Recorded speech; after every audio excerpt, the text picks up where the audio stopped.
Une déchéance en fait au niveau de mon état de santé. J'ai senti une vague qui m'a traversé avec une perte de mémoire immédiate, une perte de concentration, une espèce de flou.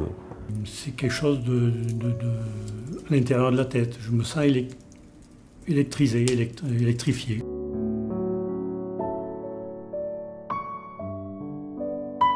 Des douleurs partout de temps en temps, avec de temps en temps des acouphènes, mais tout le temps mal à la tête. Ce qui est quand même plus ou moins fort, mais sans interruption, quoi.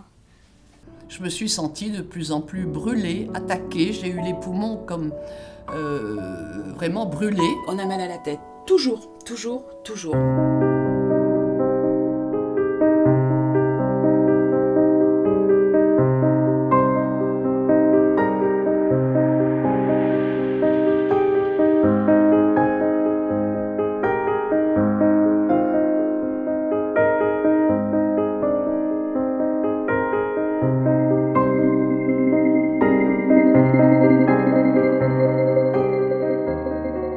Nous sommes tous environnés dans un brouillard, comme un peu aujourd'hui ce brouillard dehors, n'est-ce pas, qu'on voit.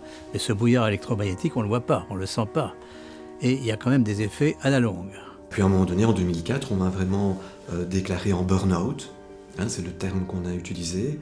Un autre médecin a utilisé le terme de dépression avec névrose obsessionnelle. Donc pour vous dire jusqu'à quel point ça va.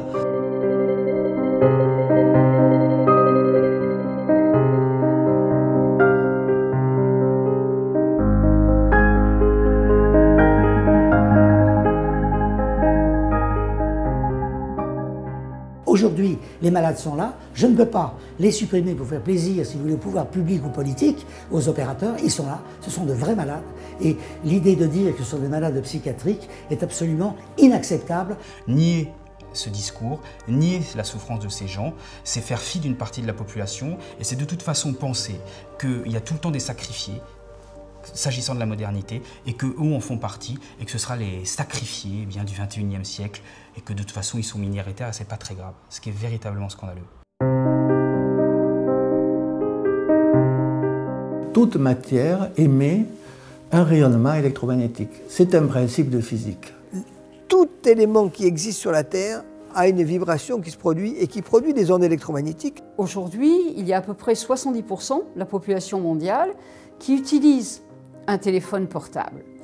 Donc, s'il y a des risques associés à ce téléphone portable, évidemment, les conséquences pourront être extrêmement lourdes, puisqu'elles vont toucher pratiquement toute la population. Nous étudions centimètre par centimètre la pulsatilité du cerveau.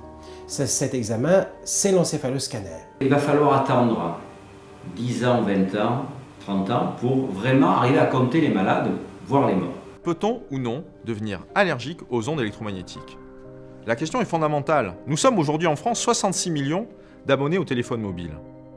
Or, de plus en plus de personnes affirment que ces ondes sont pour elles source d'un inconfort absolu et de malaise extrême, les condamnant à vivre comme des reclus.